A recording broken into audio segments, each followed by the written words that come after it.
Hi there. Welcome to She Spice. It's an obvious fact that Oprah and 50 Cent haven't exactly been best pals. As a matter of fact, they've been on the far edges of the range for some time now, whether it's their own meat or expert conflict. They just really can't agree. During his ascent to fame, 50 Cent needed to set himself up as a triumph by showing up on Oprah. Not exclusively would this mean a ton for an ex from Jamaica Sovereigns, yet it would have likewise demonstrated to his grandma, who was a colossal Oprah fan, that he's accomplishing something useful with his life. Yet when the thought was pitched to Oprah, she clarified that she wasn't keen on what 50 Cent brought to the table, for she was totally against all that was in my music. 50 said, "So she ain't never going to have me on that show. I'm rarely going to arrive at that stage, which is an affirmation of your tremendous achievement. So I just said, okay. In the event that we can't be companions, then essentially we should be foes in the wake of acknowledging that Oprah wouldn't welcome him." 50 Cent went full 50 on the moderator. The rapper bared her fan base and, surprisingly, named one of his canines Oprah. Yet, that is not by any means the only justification for why Fifth could do without Oprah. Rumors from far and wide suggest that she's been walking out on Dark Craftsman and cozying up to, in all honesty, the snooty Hollywood tip-top, and get this, a portion of these elites incorporate disputable figures like Harvey Weinstein and Jeffrey Epstein. For setting Oprah was once close with Harvey, and she indeed even showed him compassion despite the fact that he is a sickening man and has the right type. Oh, spoil in prison. However, it's difficult to comprehend the reason why Oprah needed to be closest companions with somebody like Harvey Weinstein. They had an exceptionally warm kinship, and the photographs show certain individuals really accept that Oprah persuaded a few entertainers to connect with Harvey Weinstein. In truth, Rose M1 tweeted out, "I'm happy more individuals are seeing the undeniable reality of Oprah. I wish she were genuine, yet she isn't in the meantime." Oprah has in the past endeavored to stand up for Harvey Weinstein, yet she never truly comes to the heart of the matter, and you can see that she's attempting to safeguard him. I believe that this is, I'm continuously attempting to search for the rainbow and the difficult situation, though whatever is the upside thus. I think this is a turning point. Obviously, Oprah is attempting to switch the story and make this about every other person yet Harvey. Yet we really want to discuss the unusual differentiation in Oprah's way of behaving with regards to managing with individuals like Harvey as opposed to managing somebody like Michael Jackson. In mid-2019, there was a narrative made about Harvey Weinstein named Distant. It debuted at Sundance, however, it didn't get a ton of media consideration. And obviously Oprah carried no regard for that narrative except for with regards to the narrative about Michael Jackson leaving Neverland. Oprah chose to proceed to advance that wearer. Oprah chose to hold an extraordinary show after the broadcast of Leaving Neverland. This choice brought up issues about her inspirations and the selectivity of her activities. She welcomed some of Michael Jackson's supposed casualties to share their accounts on her show, but discernibly precluded any designs to welcome Harvey Weinstein's casualties to examine their encounters. This inconsistency caused a commotion and welcomed the hypothesis about Oprah's apparently defensive position towards her companion, Harvey Weinstein. While deciding to focus on figures like Michael Jackson, what added an extra layer of interest to this present circumstance was the way that Harvey Weinstein was a sentenced criminal. His culpability, deep-rooted and promoted the proof against him, was overpowering, ruling out uncertainty about his activities. So for what reason did Oprah apparently try not to consider him responsible on her foundation? The shortfall of any endeavors to reveal insight into his story or give a stage to his casualties was bewildering and made the way for allegations of specific equity. One couldn't resist the opportunity to feel a harsh taste in their mouth.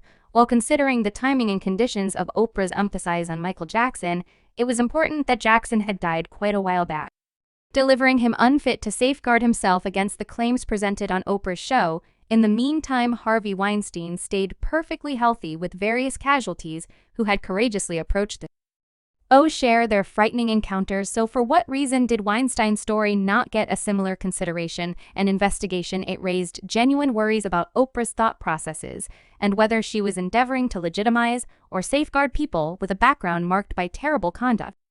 The stat contract comp between the treatment of Michael Jackson and Harvey Weinstein cast a sad remnant of uncertainty over Oprah's goals. It raised inquiries regarding her obligation to equity and her read Ines to consider strong figures responsible. With Weinstein's broad rundown of casualties and his criminal conviction, one would have anticipated that he should be at the front of conversations encompassing stomach muscle and wrongdoing, yet Oprah's evident quietness on this matter left space for hypothesis and welcomed suspicion about her actual goals in the midst of the twirling contention encompassing Oprah Winfrey's relationship with infamous figures like Harvey Weinstein and Jeffrey Epstein. In the web-based circle detonated with shock. The allegations evened out against the famous television character arrived at a crescendo, with some going similarly, blaming her for coordinating an evil S-ring. Such stunning charges against Oprah constrained her into a corner, convincing her to address the wild bits of hearsay that had spiraled crazy. "I just got a call that my name is moving," Winfrey composed on Twitter, adding and being savaged for some horrendous phony thing. "It's false. I haven't been assaulted or captured. Just disinfecting and self-removing with the remainder of the world. Stay safe, everyone." 50 Cent has blamed Oprah for just focusing on supposed hunters who are dark while staying quiet on high-profile hunters who are white. The rapper and entertainer additionally referred to Oprah's questionable meeting with Michael Jackson's informers, Swim Robson and James Safechuck. The sit-down was communicated following the debut of HBO's Leaving Neverland, which investigated the well-established SA allegations against Jackson. "I don't see the reason why Oprah is pursuing people of color. No Harvey Weinstein. No Jeffrey Epstein. Just Michael Jackson and Russell Simmons." 51's composed on Instagram. He then turned his bearings to Gail Lord, Oprah's dear companion, who directed a broadcast interview with R.Kelly in the midst of re-establishing shock over his supposed stomach muscle. "This is miserable." Gail hit R.Kelly with the passing blow narrative. "Each time I hear Michael Jackson, I don't know whether to move or contemplate the young man's butt." These narratives freely indict their objectives, which makes them liable until demonstrated honestly. Aside from blaming Oprah for purportedly safeguarding wrongdoers, 50 Cent has likewise gotten down on the moderator for being a Hollywood mannequin and taking from dark entertainers for setting Taraji in a roundabout way, yet Oprah on Impact for supposedly coming up short on her in the new film. Purple, the show unfurled during a press visit where Henson, typifying the personality of Shug Avery in the eagerly awaited film, uncovered the brutal bits of insight into her Hollywood process. The disclosure that sent shockwaves through Hollywood came when she showed up on Gail Ruler's Sirius XM show. "It appears that each time I follow through with something and I break another unfair limitation when it comes time to revise, I'm at the bottom again. I'm drained," she said through tears in an open second. Henson uncovered her disappointments, further testing the business's carelessness. "I've been getting compensated, and I've been battling without holding back each undertaking to get that equivalent mother-loving statement, and it's an affront when individuals go, 'Gracious young lady, you work constantly and consistently function admirably. God damn it, I have to. It's not on the grounds that I want to complete 2 films per year, and that's all there is to it. I have to work in light of the fact that the math ain't math and I have bills," she said prior to adding, "Listen, I've been doing this for a considerable length of time, and some of the time I become wary of battling on the grounds that I understand what I do is greater than me.